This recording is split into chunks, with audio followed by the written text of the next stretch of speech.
Hi, this is Judy Shaw, and welcome back to Black Cocoa Brown. I know it's been a while, but anyways, I am so excited to be here with you guys today because I have two extremely special guests with me. You know what's your name? Miss Ghetto Story, Elaine Robinson. I must say, one big time excited storyteller, Kesha Christie. Whoa, whoa, whoa, whoa, whoa. It's all excitement tonight. Or should I say today? Let's take out to the night. Today is going to be an excited episode. Yeah, that's the word, episode. But anyways, let me introduce you to Miss Christie, Kesha Christie, Miss Folks Teller, Storyteller, and Miss introduce you to Elaine Robinson, Miss Ghetto Story. Well, let me tell you a little bit of story about Miss Kesha. Miss Kesha is a dynamic storyteller and speaker. She connects people and culture through Caribbean and African folk tales, stories that hook and ignites the imagination. She has shared stories with listeners in the Caribbean, India too, can you imagine India, and across Canada, performing in schools, libraries, festivals, community, corporate, and special events. She has a weekly podcast, you have to check it out, called Walk Good, and a YouTube channel on the Talking Tales. Miss said the girl is wicked. You have to check her out, which amplify the power of stories. Kesha is a board member of Storytellers of Canada and a founder of the annual Storytellers event, which celebrates the oral tradition and showcases local entrepreneurs in the community. Well, before I go any further, before me even introduce and tell you a little bit more about Miss Elaine Robinson, I'm going to make Kesha take the mic and give you a little story before we continue on. Miss Kesha, take the mic, girl, take the mic. Thank you. Thank you so much. I'm so excited to be here and whew, sharing this platform. Story time. Well, there are many stories that I could tell, but the one that I've chosen to tell talks about strength, talks about power, and well, of course, we need to get a laugh or two, right? All right. This story is about Anansi. Well, did you know that Anansi had a helper? And her helper, the helper's name was Mary. Well, Mary was a dutiful helper, right? Anything that Anansi needed, she would take care of. She would cook the meals, clean the house, whatever he needed. Well, of course, we know that Anansi was the biggest schemer to ever live. And his big deal was to always make money. He wanted extra money. Well, on this particular day, he decided that he was going to connect with a businessman and that they were going to get into business together. So he sent Mary to make turkey. Now, how many turkeys did you make as a Jamaican? Mary didn't know nothing about cooking a turkey. But she did what she knew how to do. And she seasoned it up right, she put it in the oven and let it cook. She knew that turkeys took a while. So she put it in early and cleaned the house and set the table and everything else. And you know, the food started to smell good.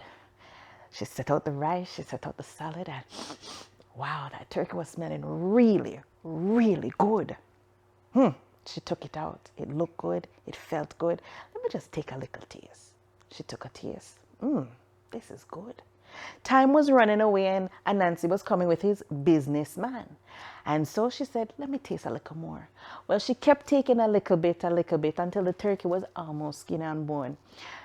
She covered it up because, you know, the turkey has to be presented with the big turkey cover. She did that. Placed it on the table. Well, here comes Anansi and the businessman. They both sat at the table. And Anansi started to tell the friend about the business. But before we get started, we should enjoy a meal, right? So the two bowed their head and started to bless the food. And Mary was wondering what was she going to do because there was no turkey. Well, Anansi opened his one eye kept it on the businessman, who kept one eye on Anansi too, because they both knew each other's reputation. Well, then it came time to eat. Nancy closed his eye to finish his elaborate blessing of the meal. Praise the Lord, the rest of it, and amen. When he was done, he lifted the cover off the turkey and said, "Imagine, I invite you to my home, and there you go. You eat off all of the turkey while I'm blessing the food. Who are you? Come out of my house, sir."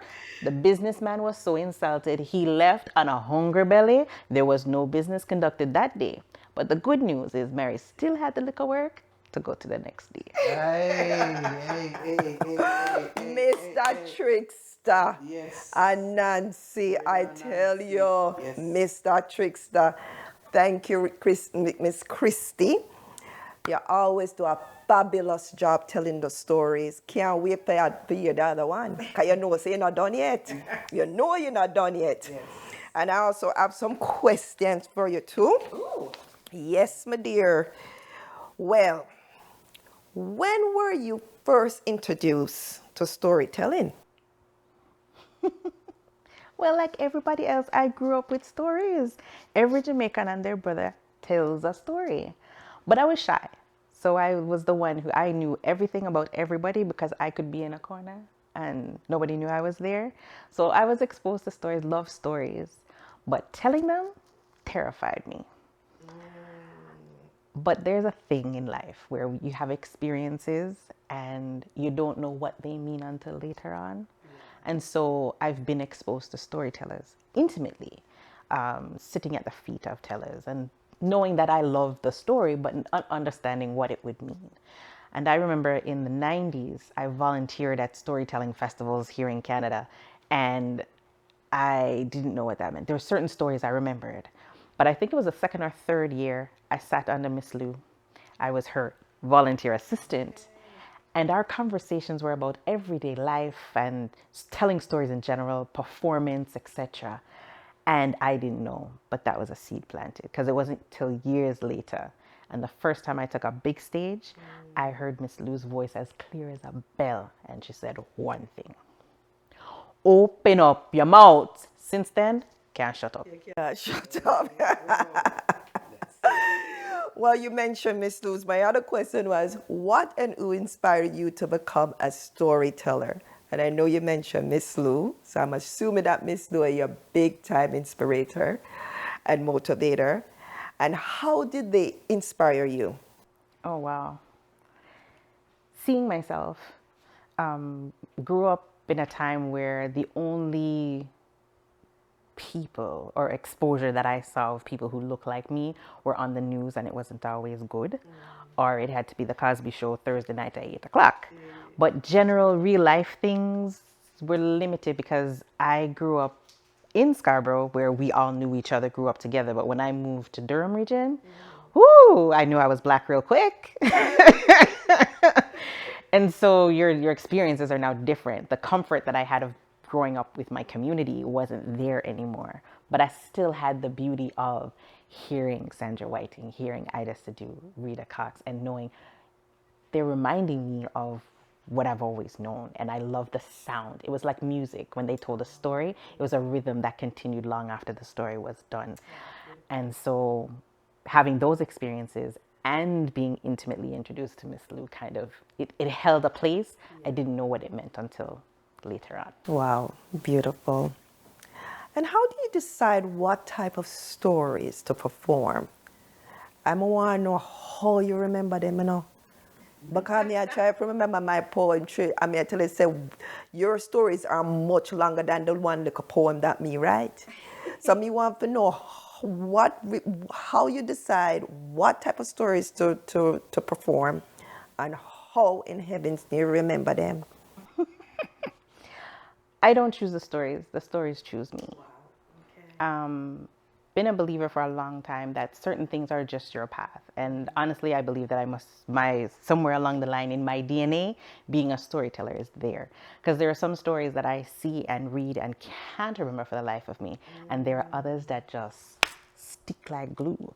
And those are the ones that I tell, and they come naturally. And they just kind of flow and I can play with the way I tell those stories. And that's pretty much how they come. Oh, okay. You also write your own stories. What inspires you to write your stories? Oh, that could be anything. Food, people, community, situation, whatever comes to mind or whatever's weighing, wherever the passion is brewing, that's where the story comes from. Oh, okay. Well, thank you so much. You know, so I have to come back to you, but no. People, I have to introduce you now. Give you a little rundown upon Miss Elaine Robinson.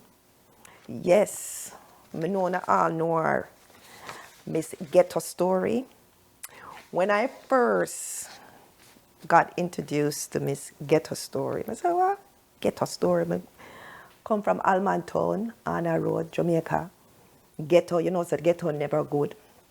Them always have something bad to say about ghetto. But I always say, well, you know, one day I was with a friend of mine and I used a buckle for crush the garlic. And he said, no, you don't do that. That's too ghetto. And that stick with me because I say, as I get older, I say to myself, but that's creativity. Me take ghetto life as creativity. Very creative set of people there, right? Very resourceful ghetto life. But then I look into Miss Ghetto now, and you know what it really means? Getting higher education to teach others. And I went, wow. I needed to interview this brilliant, outspoken, loud in a very good, positive way. You know, she's big and it's just so excited. So I needed to interview her, get to know a little bit more about her. And I find out, say, her name is Elaine Robinson. So welcome, Miss Elaine Robinson, to Black Cocoa Brown. It's an honor to be here. Welcome. Yes. Let me give you a little rundown by Miss Elaine Robinson. Miss Elaine Robinson has spent most of her life and character building years in the beautiful and multicultural city of Toronto. She is best described as a visionary with an unyielding passion and dedication to empowering the lives of everyone that she encounters. And I must tell you, so that's true. That's really a fact.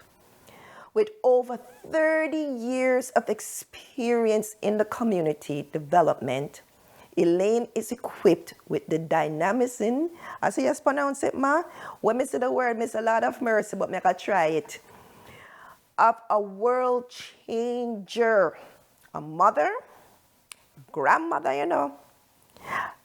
Your great grandmother yet? No, yes, not yet. Soon. But mother and grandmother, entrepreneur, community worker, change agent are just a few of the words and roles used to describe her.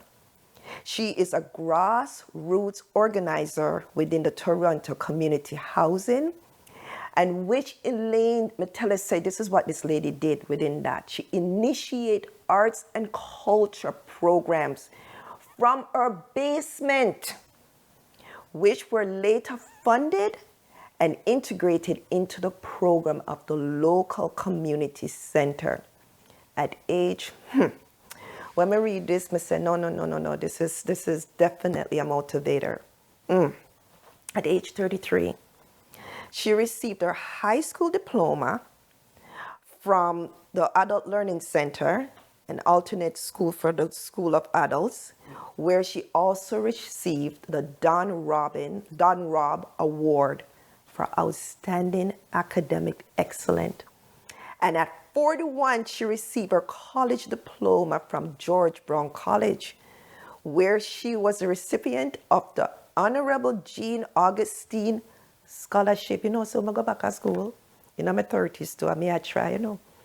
I try to go up on the honor roll, and I didn't even make it. And this lady at 41, when she went back to school, she did that.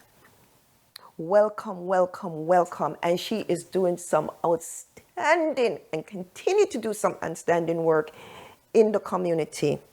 Elaine. But to them, there reason why we really interview Elaine. I asked Elaine to go on a little research about patois. Patois in Jamaica. We all know that patois is what we speak and we spoke it. But we don't want we speaky spokey. That's what them say.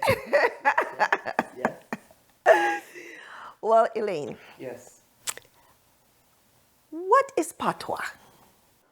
According to our culture, right now, it's a dialect, and the reason why it's not considered a language because of the written aspect of it.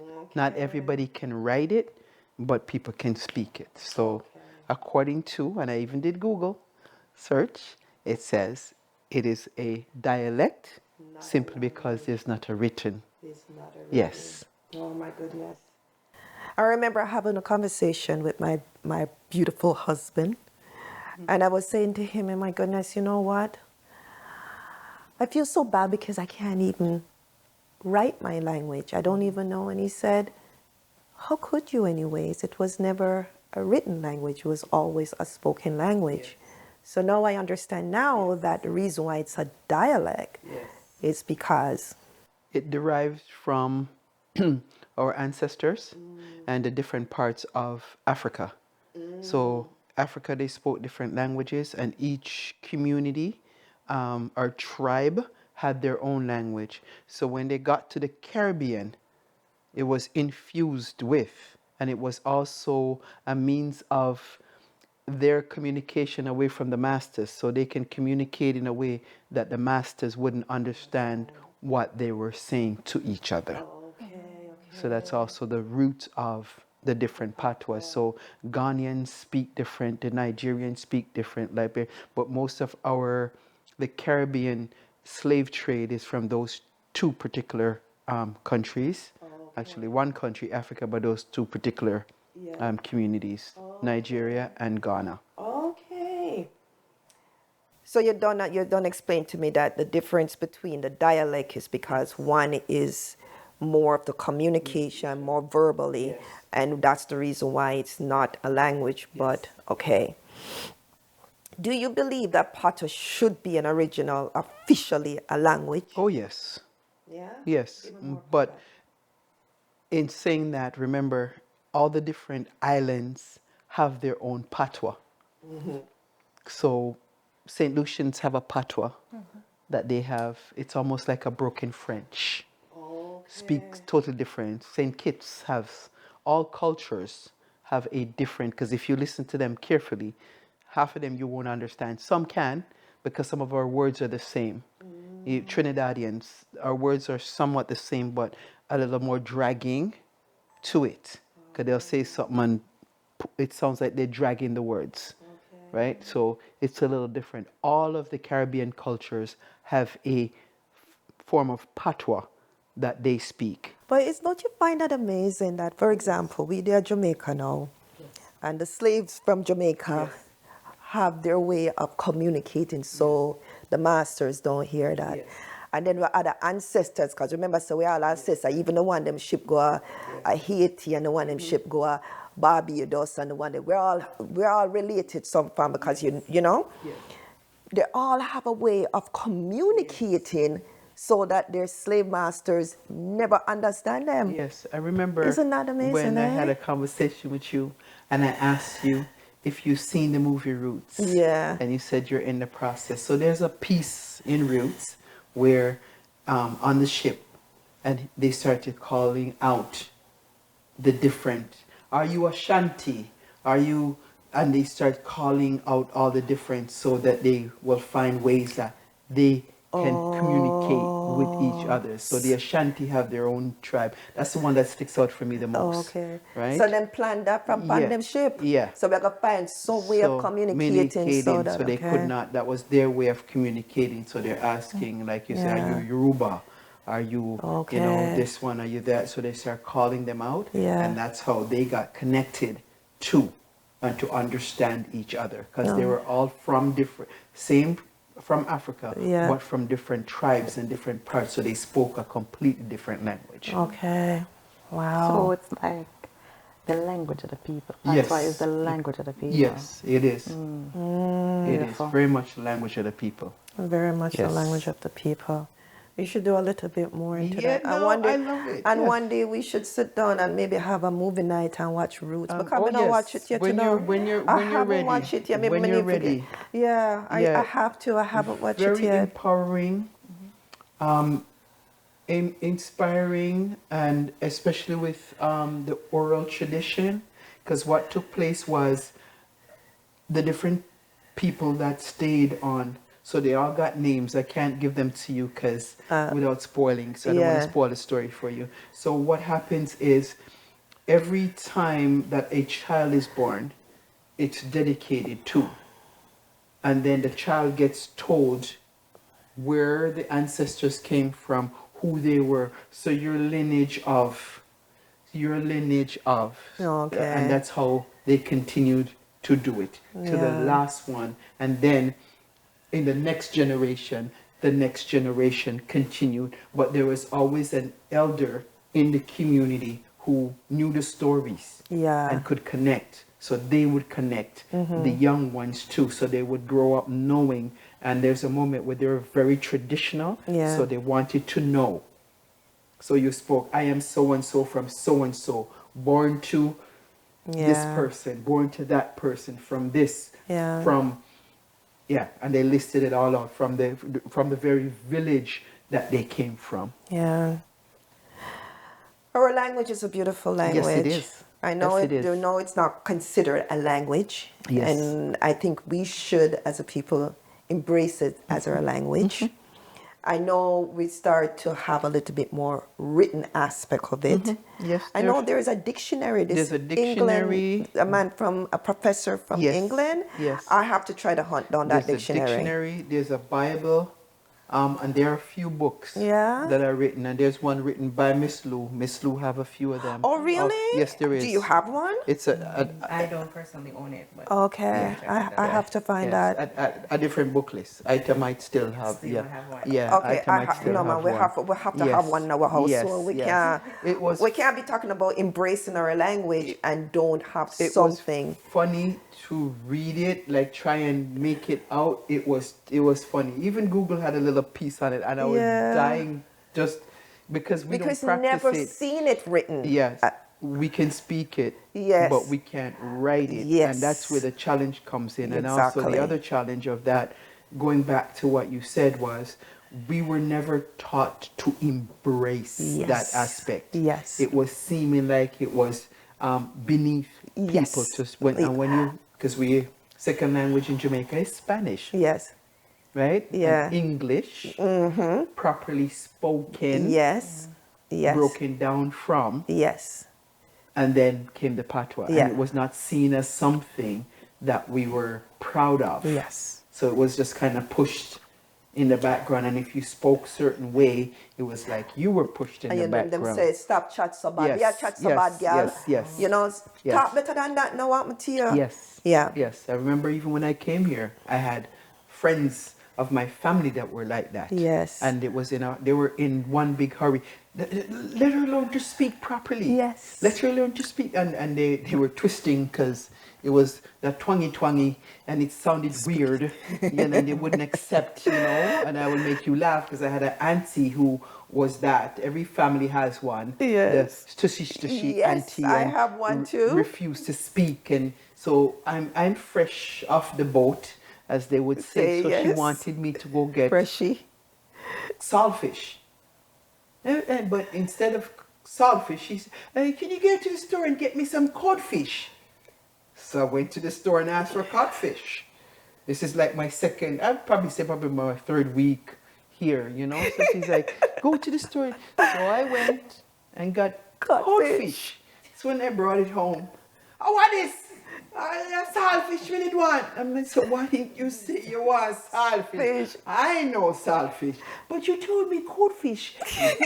And that's what, and yeah, Yeah. because she's that person where it was like, let the child talk. If you come in and say, what is? No, it's what is that? Yeah. Like this Yeah. was Proper English. and yeah, and that was something culturally. Yes. Culturally, until Miss Lou, culturally, we were never taught to embrace patois. And that's another thing I wanted to ask you. As storyteller, Miss Lou was adamant about telling her stories Yes. in patois. Yes. Why was she so passionate about telling her stories in patois, even though it was never taught in school? I think it was for us to understand who we are and to step away from what was considered normal at that time and to embrace what is ours. Right? We never really, as a community and culture, never really embraced what was ours. Yes. We spoke it. It came from different places and it was part of our tradition, but we didn't claim it. Yes. So when she stepped forward and started to bring mokimasa and those things, you're like, what's a mok? Like we got to sit down and hear ring ding. That was something. And when those things started to come about, it was like, oh my God, this so and so. And she would put it in a context that you understood what she was saying. Yes. Folks laughed, but they could embrace because they saw Yes. themselves in what she was Yeah. speaking. Yeah. Yeah, that's how I feel. Because when I saw her, man, she lived here. She Yeah. lived in one of the communities that I lived in. You'd see her in the mall at any given time. She'd be in Bradwood Mall walking. And, Miss Lou, you know, and you'd be like, oh my God, Miss Lou. And you get, you know, when you get to see her, it's like, and you always wanted, and whenever I saw her, I always just wanted to show off what I know, you know. Mine and Miss Matty. They, you know, walk yet. You know, and I took that part in, and every opportunity I got, even when I got the young people who weren't Caribbean, Yeah. I would teach them that, and a lot of them to this day remember that. Yeah. And we would go to Harborfront to see all the storytelling.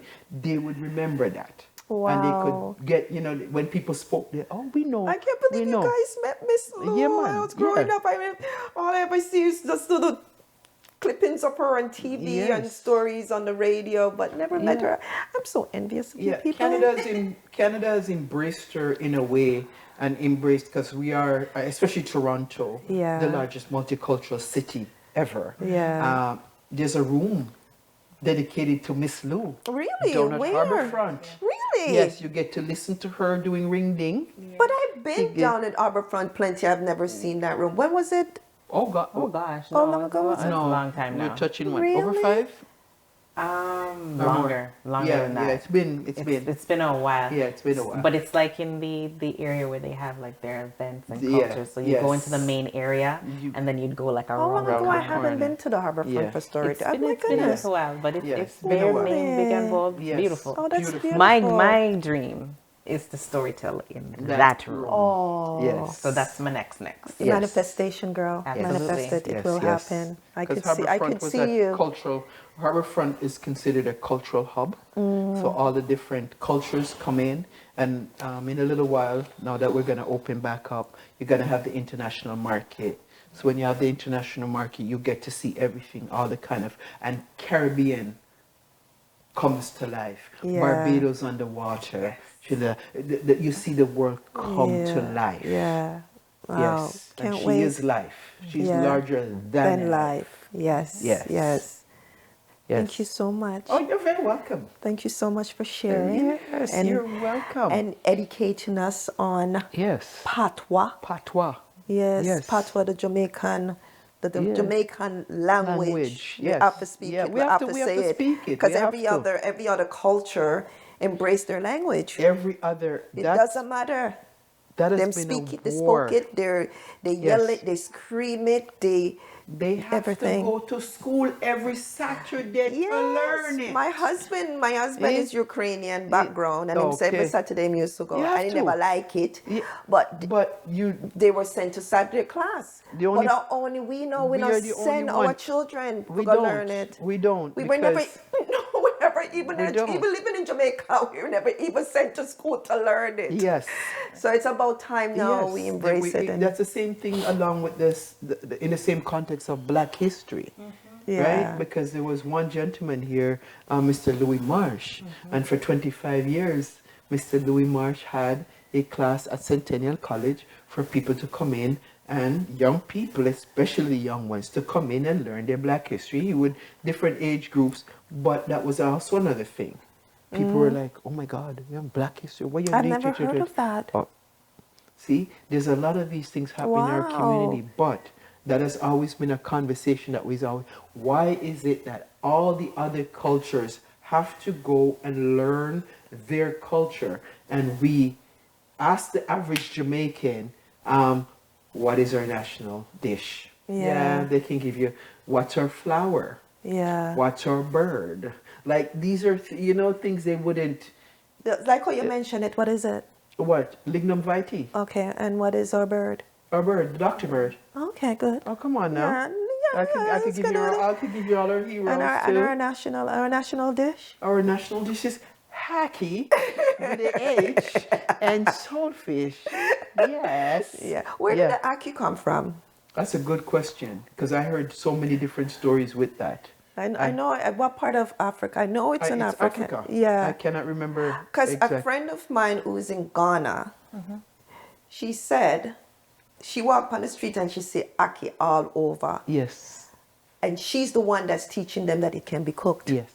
Yes. Because she said she's in Ghana right now, Yeah. and she said she actually pick Yes. it and And teaching them that it can yes. be eaten. Because So so it is from our yes, a lot of our food and fruits yes. are in Ghana. They call it different names. Yes. Yes. That's all it is. Culturally, across, even Trinidad, we have some of the same.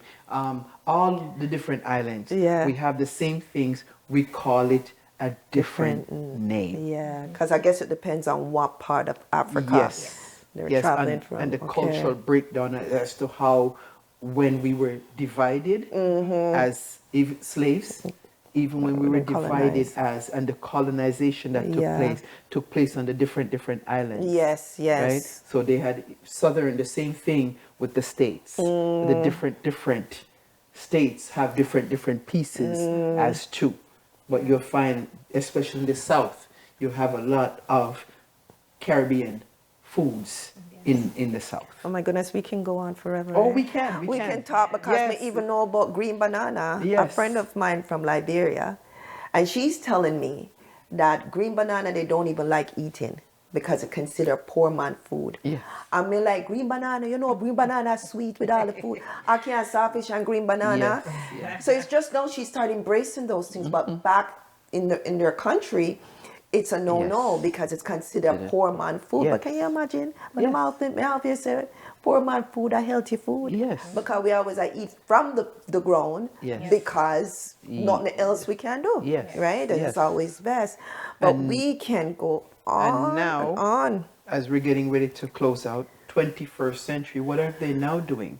They've turned back the hands of time and telling us what to go back. Farmers markets are now becoming the Yes. thing. Can you imagine? But those are things that we grew on. The only thing, Yes. I'm from country, St. Yes. Anne. Yeah. The only thing we went to store to buy was sugar, bread, Yeah. flour, those type. Everything else was You're going at picked the backyard. straight down and go Yeah. and pick that. So now they're telling us to go back, Back to to that. it, yeah. And it was considered poor. Poor man food. And Yes. they live healthy. Can you imagine? You understand? Oh my goodness, we can go on forever. We have to do this again. Yes, we have to. We have to have this Yes. and talk about all the different food and Yes. fruits and Yes. vegetables and everything that the sunshine of Jamaica and everything nice. Yes. Everything Yes. nice. Yes. Well, thank you so much for the education. Thank you. How you say that in a patois? Education with a H. All right. Because we don't pronounce certain words. Yes. Yes. We pronounce it. Yes. We might just Leave but out who some. knows? Maybe that's the right way to do it. That's our ancestors. That's the way- yeah. That's our ancestors gave it Say to us. education. Education. Thank you for the Education. Thank you for the education. I really You're so appreciate. welcome. I appreciate that. Yes, it's an honor to have been here. Yes, Sit thank with you. you. Thank you very much. Yes. Well, well, thank you, thank you, thank you. Wasn't that just beautiful? We'll learn about patois, how it came to be, what it is. Is it a language? Is it a dialect? Should it even be a language? And the fact that we should embrace it because it is our language. Regardless whether we used to write it or not, it is still our language. That is the way of we communicating, telling our story, teaching our children. So it is a language that we should embrace and start sharing it, and definitely have to get that dictionary. Whosoever knows which part we can get the dictionary, let me know, please, please, please.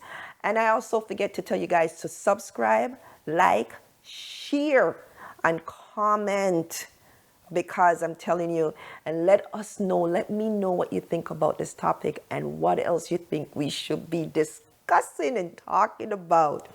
And I am looking forward to watching Roots because I have never watched it. So we should definitely have a movie night. Yes. Definitely. Yes. And back to Miss Kesha Christie. What good talking tales. Yes, my dear, she can tell you another story. And we will be ending it with Miss Kesha Christie telling us another sweet, sweet story. Take the mic, Kesha. Take it. Thank you again. Well, this story is about Anansi, a mosquito. Well, Anansi and Mosquito, they were good friends, and they would talk about all kinds of things. But on this day, Mosquito had something to say. Mosquito said, Anansi, may have one yam, you see. The yam big like my foot. Anansi looked at Mosquito and said, what? Big like your foot? You see your foot? Why you gotta have a yam big like your foot? Why are you wasting my time? And Nancy looked on Mosquito and said, you know what, Mosquito, I can't deal with this. And he left. But Nancy left in such a rush that he bumped into Rabbit. When Rabbit get the bunks, he jumped down in his hole. When he jumped down in his hole, he said, shock for see yellow snake in a hole. He backed up out of that hole and took off again, bumped into Monkey. Monkey wasn't looking at what he was doing, fly up the tree. When he get to the highest point, him step on bird nest, almost step on big bird. And of course, you know, bird mama come and say, aye, Monkey, what go on? Monkey say, it's not my fault, it's not my fault. It's Rabbit bumping to me.